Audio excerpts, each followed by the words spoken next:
Estimados oyentes, queridos compañeros, tengan ustedes muy buenas tardes.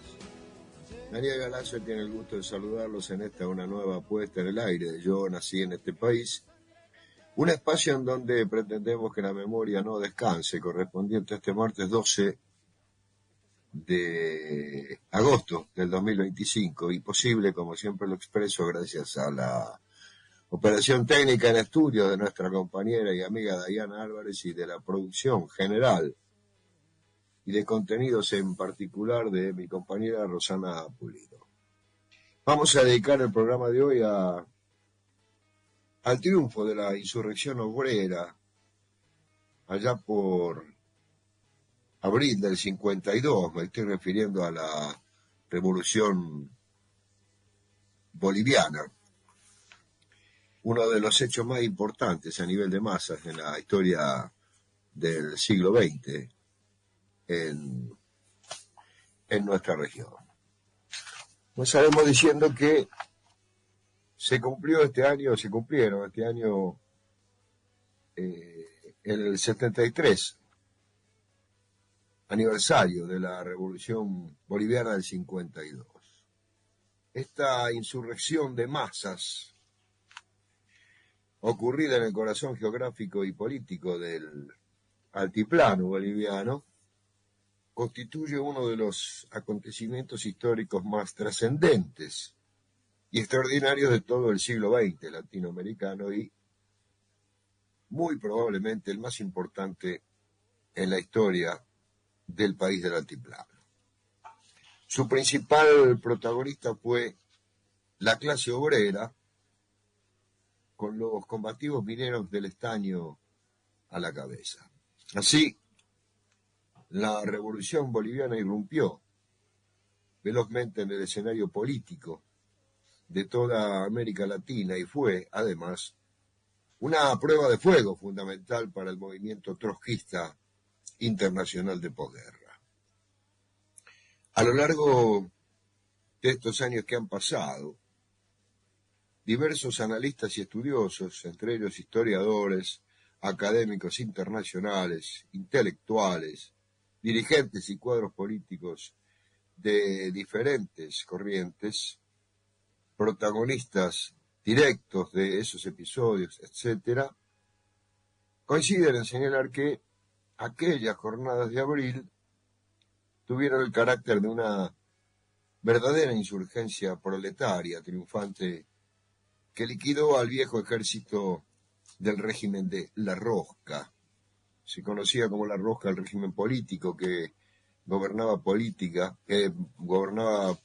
Bolivia y que estaba dominado por los varones del estaño, ¿no? Aquellas familias Patiño, Aramayo y Rothschild, cuyo régimen de explotación al minero y el saqueo de los recursos minerales de Bolivia, la industrialización fuera del país, hicieran el daño o produjeran el daño que causaron a la economía boliviana y a los habitantes del país hermano, sumidos en la miseria, en la falta de escolaridad, en la promiscuidad y sobre todo sometidos a la represión del Estado. Paradójicamente, el proletariado boliviano, triunfante en abril, no logró hacerse del poder y abrirse paso hacia la construcción de un Estado obrero en el corazón de la América del Sur. El destino de la revolución fue otro. Su lugar fue ocupado por la pequeña burguesía local, representada por el Movimiento Nacionalista Revolucionario, MNR, de Víctor Paz Estenssoro y Hernán Siles Suazo.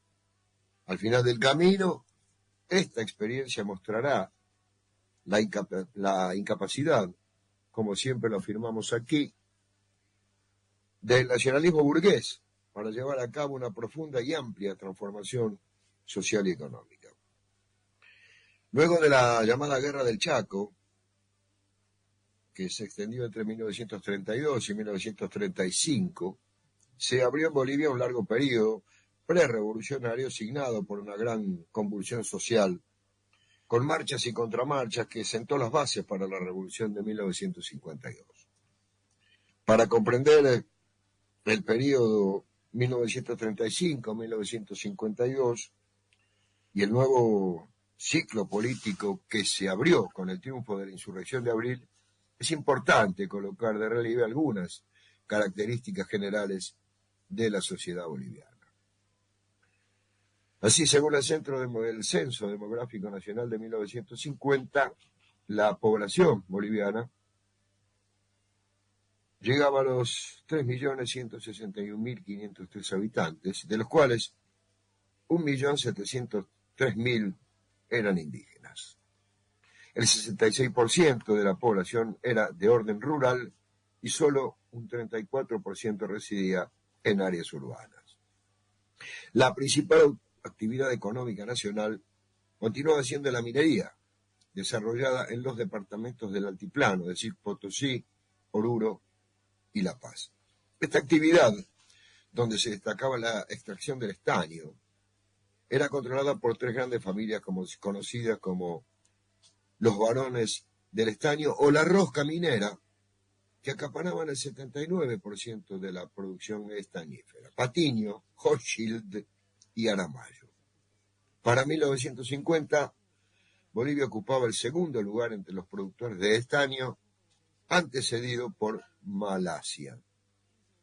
La minería ocupaba el 27% de la población económicamente activa del país, y hacia mediados de los años 40, el número de trabajadores mineros era de unas 50.000 personas, distribuidas en grandes campamentos o centros mineros, alejados de los núcleos urbanos, como Catavi siglo XX, Colquiri, Huanuni, Coro, etc. En esos campamentos todo parecía provisorio, tanto las instalaciones como los servicios eran precarios y deficientes. La expectativa de vida de un minero era muy baja, rondaba apenas los 40 años. En el resto del país predominaba una estructura agraria basada en el régimen de colonato, donde las familias y las comunidades campesinas vivían en condiciones de miseria y absoluta explotación.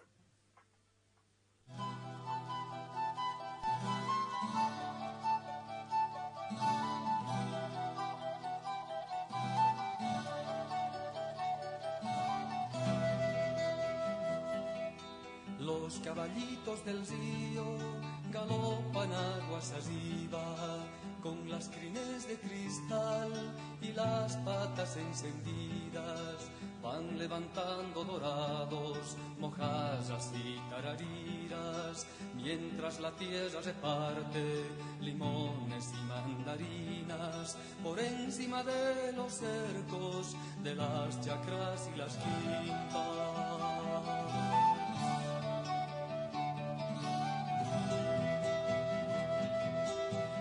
Caballitos del río reposan por las orillas, para los niños sin padre y las madres malheridas, cantares de la bandera, camisones, camisillas y el limpio pan de los niños que nacieron sin camisa.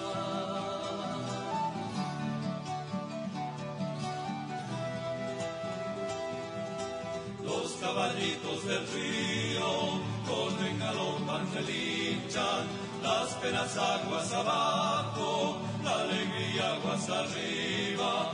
Los caballitos del río corren, galopan, relinchan, las penas aguas abajo, la alegría aguas arriba.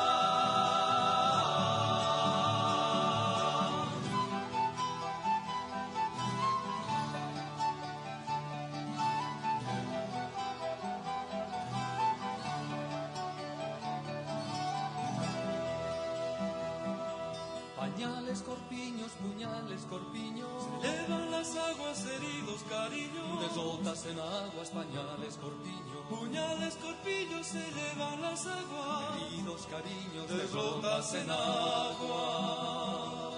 Esto estos pañales tan pequeñitos son una gota, son un suspiro. Estos pañuelos son de mi niña, que nos recuerda, que nos respira. La mañana vendrá recién parida y encontrará para la nueva vida el pan y el vino, los manteles blancos, y encontrará el pan y el vino, los manteles blancos. Los caballitos del río corren, galopan, que linchan, las penas aguas abajo, la alegría aguas arriba. Los caballitos del río corren, galopan, se linchan, las penas aguas abajo, la alegría aguas arriba.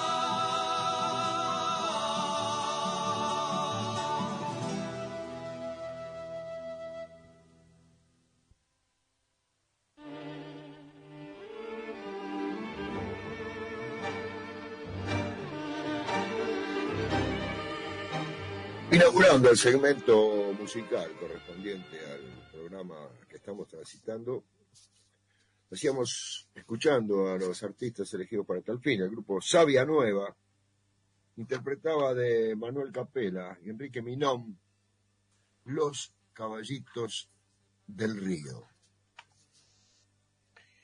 Alrededor del 70% de la población económicamente activa, cerca de 1 millón de personas, se ocupaban en el sector agrario. Predominaba el latifundio, o sea, las haciendas, con una muy baja tasa de explotación de la tierra, donde el 6% de los propietarios que poseían 1.000 o más hectáreas controlaban el 92% de la tierra. Hacia 1946 y 1947 existía en el agro boliviano un enorme descontento y una creciente movilización campesina. Por su parte, los obreros industriales eran un número muy reducido que representaba apenas el 4% de la población, y la mayoría de los pequeños establecimientos fabriles dedicados a la industria textil, del calzado, del vidrio, etcétera, se encontraban en la misma ciudad de La Paz. Asimismo, los empleados de la administración pública constituían el 8% de la población y constituían un sector muy mal pago. Entre la década de 1920 y los primeros años 40, las corrientes anarquistas tuvieron una notable influencia ideológica y política en el naciente movimiento obrero boliviano. El periodo comprendido entre 1927 y 1932 fue el momento de mayor influencia y progreso organizativo del anarquismo en Bolivia, lo que provocó una sistemática represión estatal como respuesta al desarrollo de movilizaciones urbanas de masas. Bajo estas condiciones socioeconómicas, el dirigente trotskista Guillermo Lora del Partido Obrero Revolucionario, el POR, caracterizó a Bolivia como un país capitalista semicolonial y atrasado, con resabios precapitalistas, sometido a la opresión y explotación de una fuerza internacional, el imperialismo, y cuya economía y política se hallaba en manos del capital financiero, de los grandes trusts, generando un tipo de desarrollo desigual y combinado. En ese cuadro, Bolivia ocupaba la posición de segundo país más pobre del hemisferio, un ranking que encabezara a Haití. El período que va entre la posguerra del Chaco y la revolución de 1952 fue un tiempo de grandes convulsiones políticas que dio lugar a la formación de nuevos partidos, tendencias e importantes organizaciones de la clase obrera que tendrán una notable gravitación en las siguientes décadas. Allí, por ejemplo, surgieron, como ya se señalara, el POR, el Partido Obrero Revolucionario, el Partido de la Izquierda Revolucionaria, PIR, de orientación estalinista en 1940, el Partido Comunista Boliviano en 1950, el MNR, Movimiento Nacionalista Revolucionario en 1942, y la Falange Socialista Boliviana en 1937, de orientación fascista. Otro hito lo constituye la creación de la Federación Sindical de Trabajadores Mineros de Bolivia en 1944, que rápidamente se colocará como la organización más consciente y combativa del movimiento obrero boliviano. En julio de 1946, un golpe de Estado dirigido por La Rosca, con la participación del estalinista PIR y otros sectores agrupados en el llamado Frente Democrático Antifascista, provocó la caída y el asesinato público de Gualberto Villarroel, el presidente boliviano entonces. En estos episodios, los trotskistas del POR no tuvieron una respuesta unitaria. Por el contrario, primó la falta de homogeneidad política y sus intervenciones fueron distintas en las ciudades más importantes del país. Por ejemplo, en Oruro, el partido adoptó una posición de neutralidad debido a la influencia de los mineros que simpatizaban con Villarroel. En La Paz y en Cochabamba, los poristas fueron parte del levantamiento.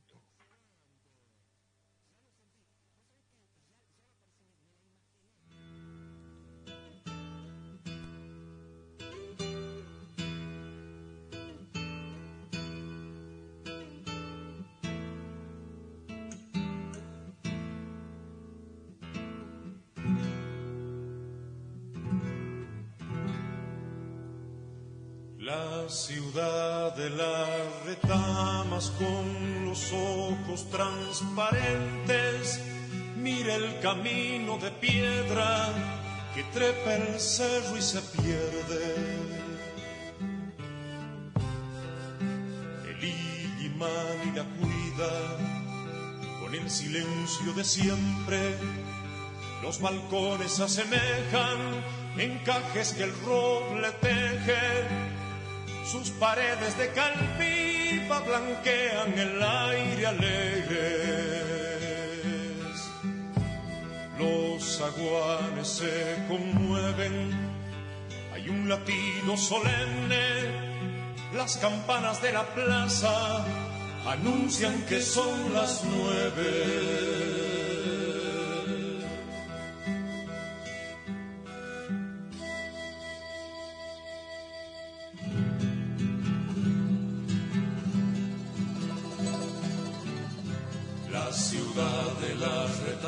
Se engalana febrilmente, dentro de poco verá la espada, la luz, la frente y el corazón de Bolívar, el caraqueño valiente.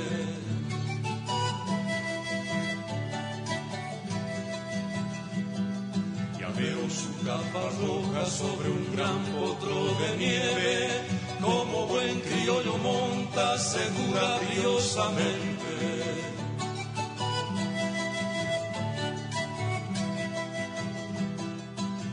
Una espada en el cinto, su figura resplandece bajo el sol americano como un rayo inteligente.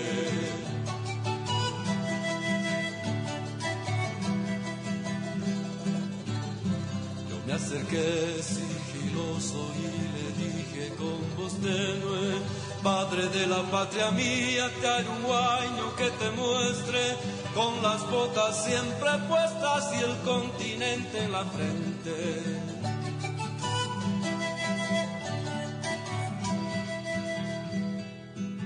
¿No serás tú aquel poeta que cantó con voz doliente la historia que ha ensangrentado estos parajes de nieve?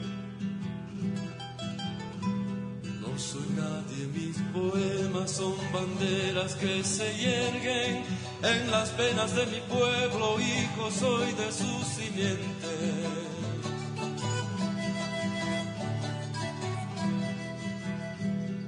Escúchame, Calaumana, mestizo de alma rebelde. Ayer tuve un sueño triste que me ha llenado de fiebre. Desde el Río Grande al sur se alzaba una patria fuerte. era una patria morena sostenida por sus héroes. Y soñé que sobre el cielo contra esta tierra doliente se alzaba un temible imperio mucho después de mi muerte.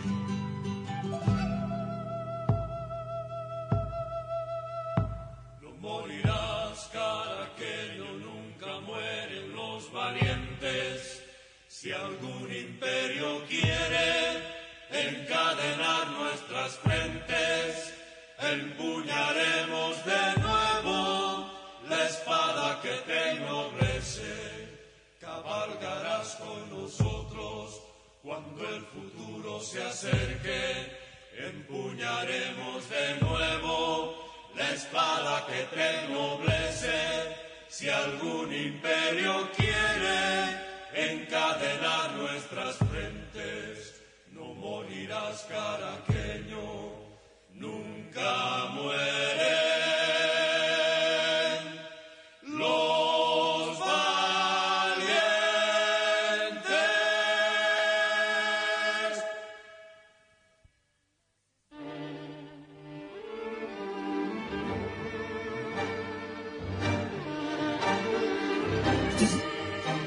Gavia Nueva interpretaba a Simón Bolívar, un tema de Marcelo Urioste y Luis Rico. A pesar de las políticas desplegadas por la rosca proimperialista para conservar el poder, represiones obreras, golpes, persecuciones a dirigentes trotskistas y otros grupos opositores, proscripciones, etc., entre la caída de Gualberto Villarroel y la Revolución de 52, en líneas generales el descontento, la convulsión social y la lucha de clases fue en ascenso. La movilización de los trabajadores mineros, fabriles, campesinos y sectores medios urbanos fue la característica central de la etapa. Dentro del sexenio 1946-1952, un lugar destacado merece la llamada Tesis de Pulácayo. Este documento programático, presentado por la delegación de Yayagua, fue aprobado en el Congreso Extraordinario de la poderosa Federación Sindical de Trabajadores Mineros de Bolivia, que se realizó en noviembre de 1946 en la localidad minera de Pulácayo, el departamento Potosí. La redacción original del documento estuvo a cargo del dirigente porista Guillermo Lora Escobar, hecho que muestra la creciente inserción del trotskismo en el sector más avanzado del proletariado boliviano. De modo general, el documento sigue la tesis y los planteos de la Revolución Permanente. Sostiene que las tareas democráticas y antiimperialistas serán llevadas a cabo por la clase obrera y no por sectores progresistas de la burguesía, como una fase de la revolución social dirigida por el proletariado.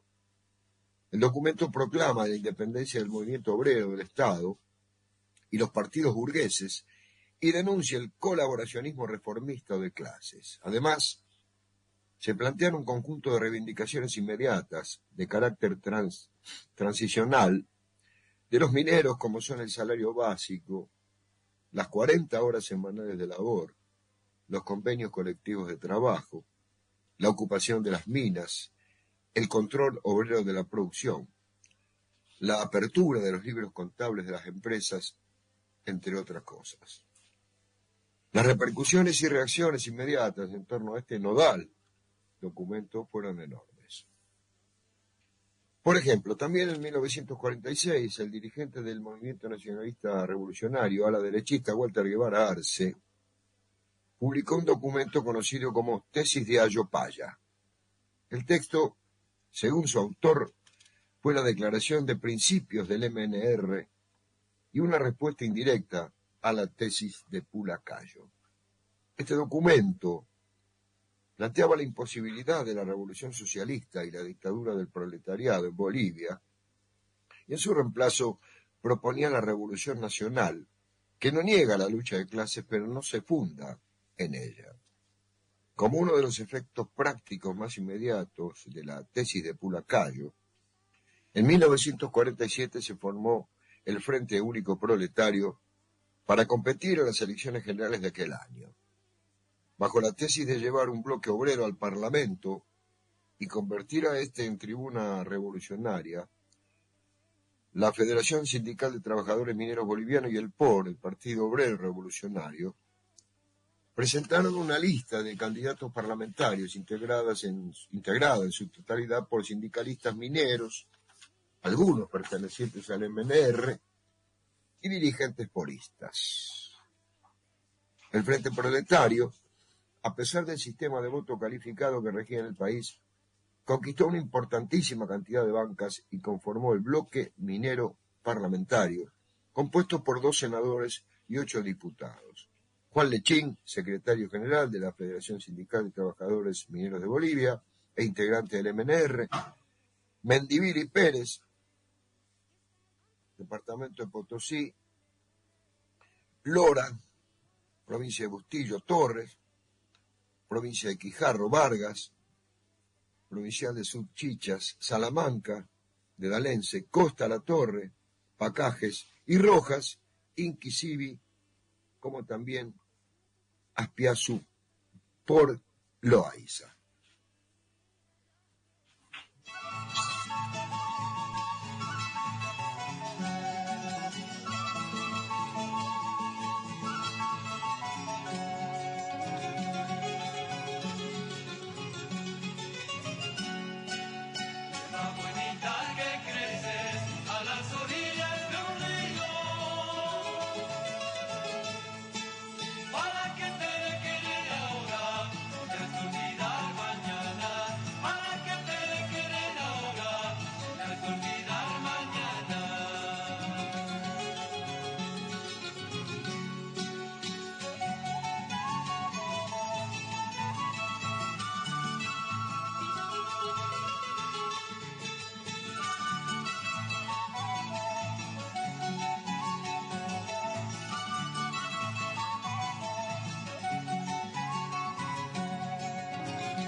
Calle Nueva interpretaba un tema del folclore popular peruano, Yerba Bonita.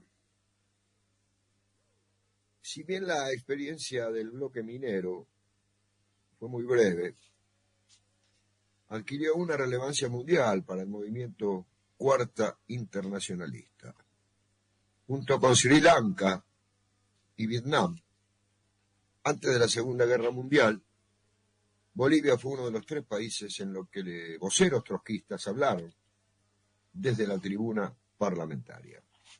Los tribunos obreros desarrollaron su actividad articulando la acción directa callejera con la labor parlamentaria. Así, entre 1947 y 1949, el POR había logrado dirigir importantes conflictos obreros. El bloque minero tuvo serios problemas y fuertes contradicciones internas que le impidieron transformarse en una herramienta adecuada para desarrollar una clara delimitación política del nacionalismo. Pero, como explica el propio Guillermo Lora, uno de los mayores méritos del bloque minero radica en haber llevado hasta los trabajadores la enseñanza de la experiencia sangrienta y dolorosa, en sentido de que no deben esperar que el Parlamento solucione sus problemas vitales. Finalmente, en 1949, el bloque minero fue expulsado del Parlamento e ilegalizado en medio de una escalada represiva de la rosca, con importantes masacres en las minas.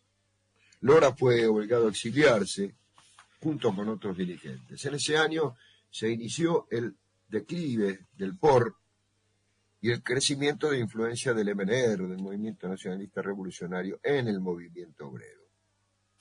Ello se debió a la conjunción de varios factores, tales como la creciente represión gubernamental de 1949 y 1950, las debilidades organizativas en su estructuración partidaria, el desarrollo de una estrategia de colaboración o seguidismo político al movimiento nacionalista revolucionario, que además careció de una delimitación dentro de un movimiento de lucha en común, relegando así la disputa por la dirección política de las masas y centralmente las intrincadas, para decirlo mejor, las intrincadas condiciones en que se desarrollaba el movimiento trotskista mundial bajo la dirección del Secretariado Internacional, reconstituido en París desde 1946, donde además la sección boliviana se encontraba en una situación de relativo aislamiento geográfico.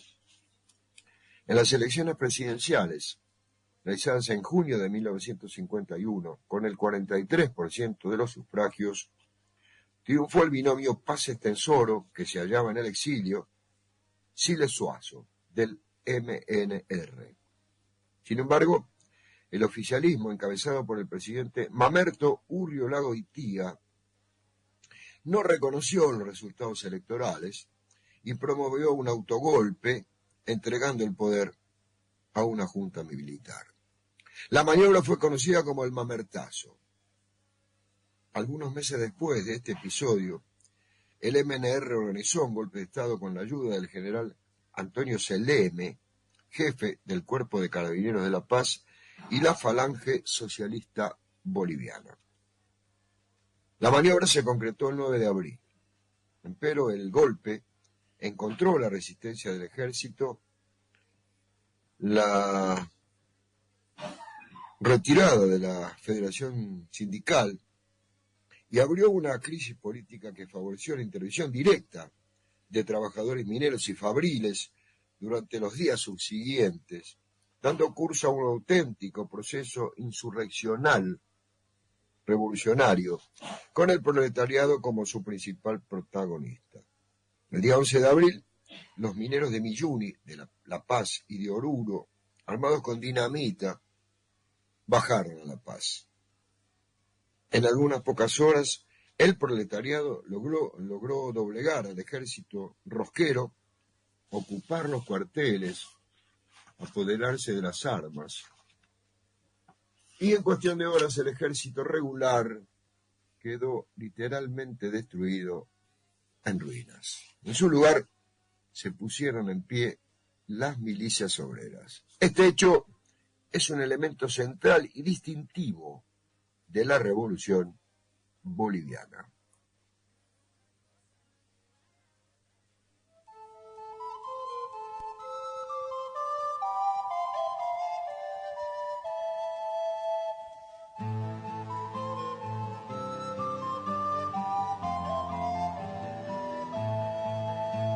Ponerme a tu lado y ver que el camino tiene jazmines nuevos, sentir en tus manos vidos donde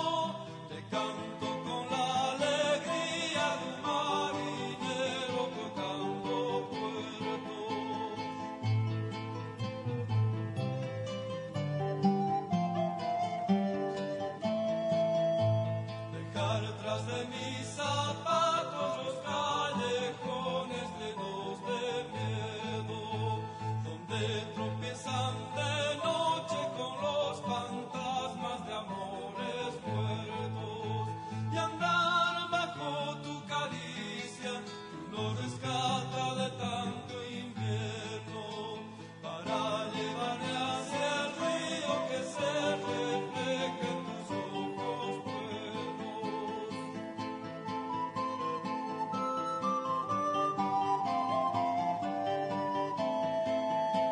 Amiga de mi esperanza, paloma, mostrame el cielo, te canto con la alegría de un marinero tocando puerto.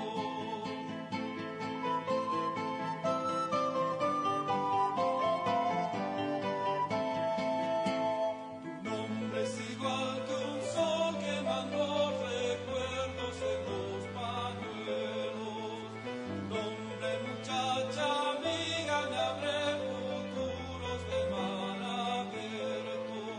Y en tu sonrisa descubro que el horizonte se pone entero, para llevarme a la aurora donde la vida está amaneciendo.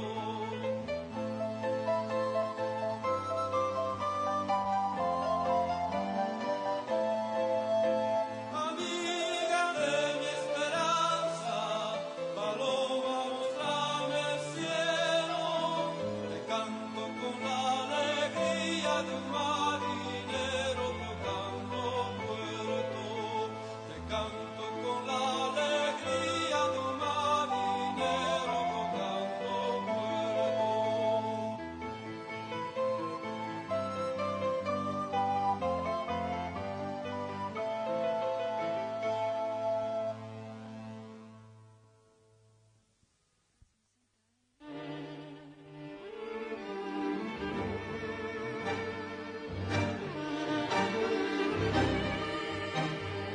Vamos a escuchar Venadito, Balada del Camino Nuevo, perdón. Un tema de Manuel Capela, interpretado por Sabia Nueva. El jefe del MNR, Movimiento Nacionalista Revolucionario,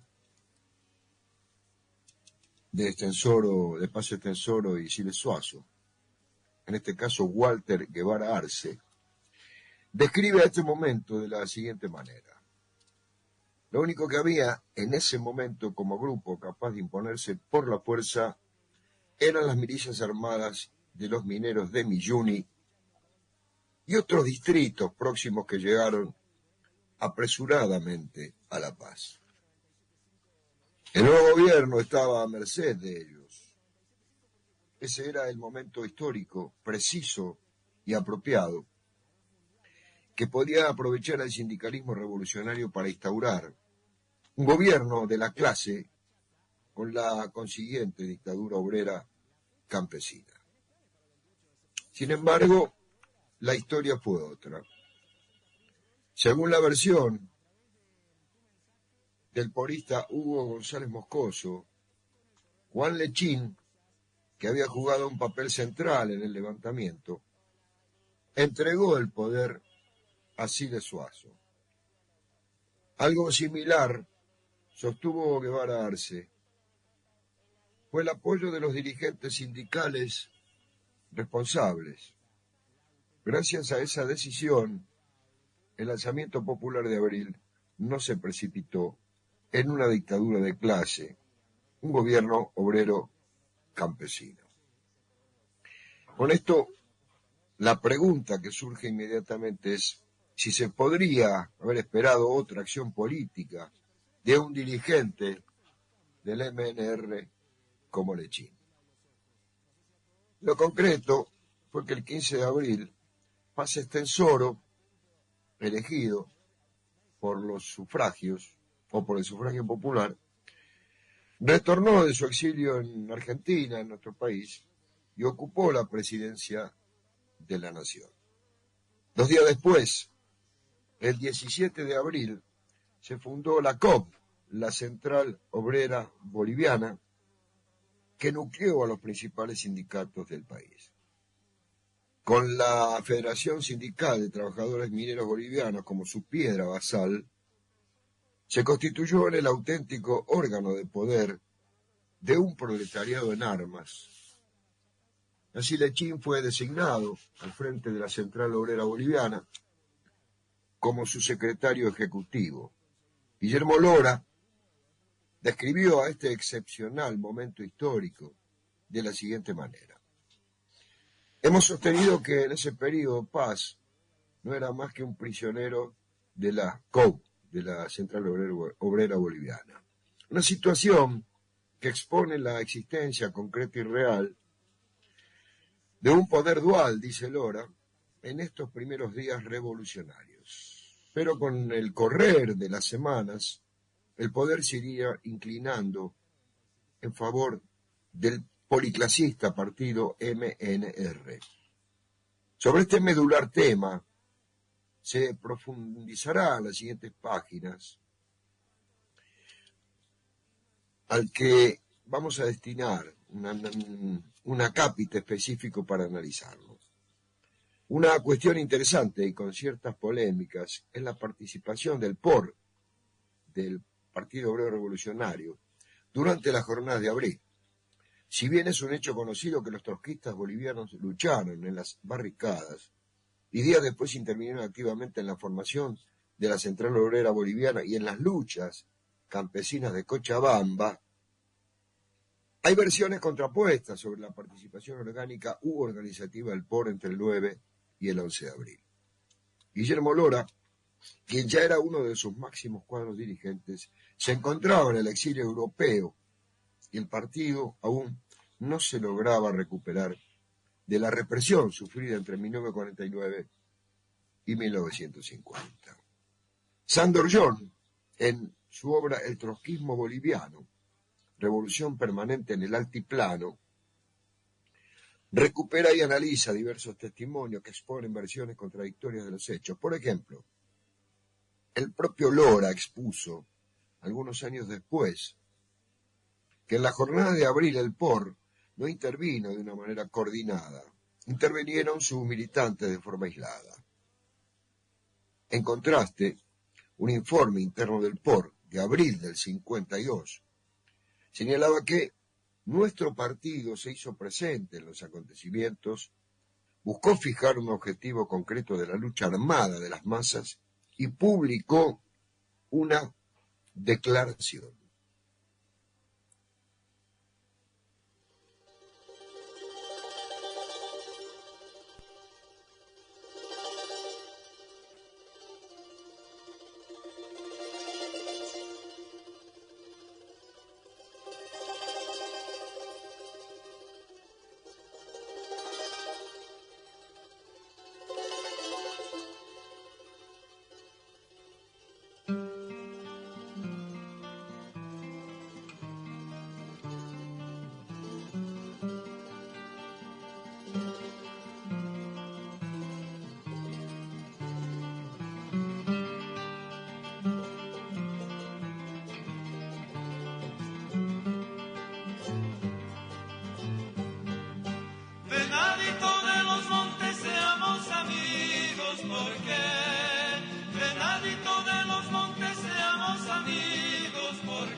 Tú me la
Siguiendo con Sabia Nueva, escuchamos Venadito de los Montes, un tema de Mario Florian y Luis González. En los meses que siguieron la insurrección, bajo la presión de obreros y campesinos movilizados y armados, el gobierno de Paz Estenssoro dictó las siguientes medidas fundamentales. La Ley de Sufragio Universal, 1952, la nacionalización parcial con indemnización de la gran minería y la creación de la Corporación Comibol, Corporación Minera de Bolivia, también en ese año. Y una reforma agraria, parcelaria y moderada, que no se propuso afectar al conjunto de la gran propiedad gamonal, esto en 1953. Si bien estas medidas centrales del gobierno movimentista fueron bastante modestas y lejos se encontraban intentar atacar la raíz profunda del régimen social de explotación, no dejaron de ser una conquista de las propias masas explotadas, pero colocadas en última instancia al servicio de preservar los intereses de la burguesía nacional y contrarios a la formación de un Estado obrero y campesino. En la clásica obra de Liborio Justo, Bolivia, la revolución derrotada, su autor presenta algunas de las razones y principales medidas contrarrevolucionarias adoptadas rápidamente por el nacionalismo del movimiento del MNR, Movimiento Nacionalista Revolucionario, para reducir y finalmente destruir el poder de la Central Obrera Boliviana y por extensión la situación de doble poder. Primero, acallar a la oposición trotskista con la complicidad del estalinismo. Segundo, la liquidación de las milicias obreras de la Central Obrera Boliviana. Tercero, la concesión del voto universal, valiéndose del voto campesino para estrangular a los obreros. Cuarto, la anulación y burocratización del control obrero con derecho a veto que se estableció en las minas. Quinto, la reorganización del ejército regular, decretado en julio de 1953, bajo el pretexto de crear un ejército de la Revolución Nacional.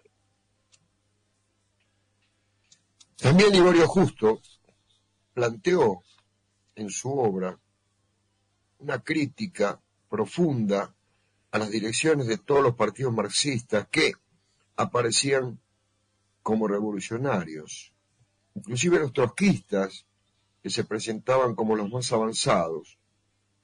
En ese momento ignoraron la circunstancia fundamental de la dualidad de poderes que se había establecido el 9 de abril de 1952, y en lugar de exigir que dicha dualidad se resolviese a favor del proletariado, se contentaron con que la Central Obrera Boliviana designara a sus burócratas como ministros obreros de Paz Estenssoro, estableciendo lo que se dio a llamar el cogobierno. Esto dice Liborio Justo. Sobre esta nodal cuestión,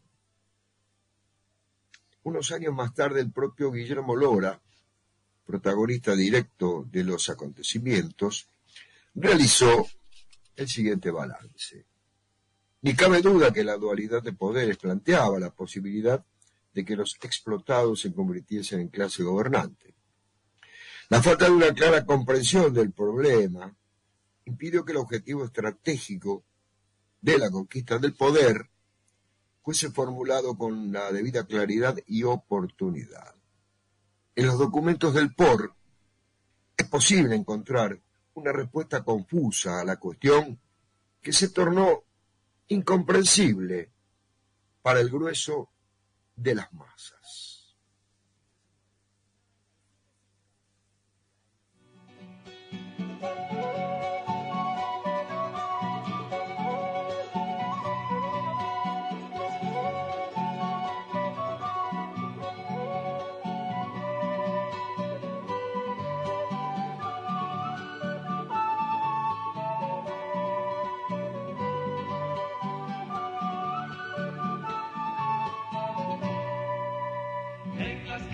En las plazas encontrarán nuestros pechos. Hemos venido de lejos a exigir nuestros derechos. Hemos venido de lejos a exigir nuestros derechos. En los ojos, en las manos, traemos dolor y esperanza. Y aquí todos nos quedamos desparramando la brasa.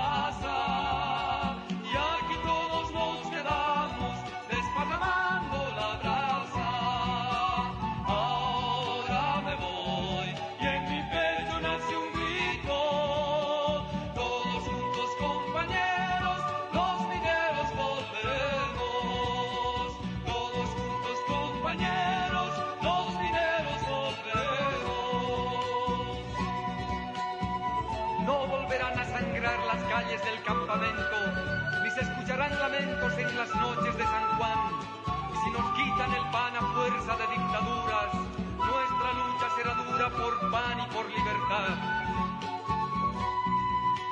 En las calles, en las plazas, encontrarán nuestros pechos. Hemos venido de lejos a exigir nuestros derechos. Hemos venido de lejos a exigir nuestros derechos. En los ojos, en las manos, traemos dolor y esperanza. Y aquí todos nos quedamos desparramando la brasa. Y aquí todos nos quedamos desparramando la brasa. Ahora me voy y en mi pecho nace un grito. Todos juntos, compañeros, los mineros volveremos. Todos juntos, compañeros, los mineros volveremos. Ay la la la la la la la la la la la la. Ay la la la la la la. Ay la la la la la la. Ahora solo soy un grito, los mineros volveremos. Ahora solo soy un grito, los mineros volveremos.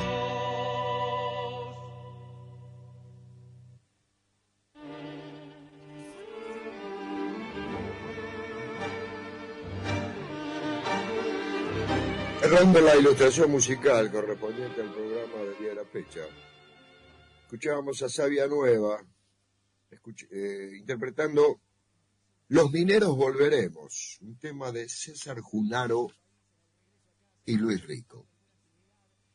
Con esto nos vamos a despedir, Dios mediante, hasta el próximo martes, cuando pongamos en el aire un nuevo capítulo de Yo nací en este país, un espacio en donde pretendemos que la memoria no descanse sin antes y honestidad intelectual mediante.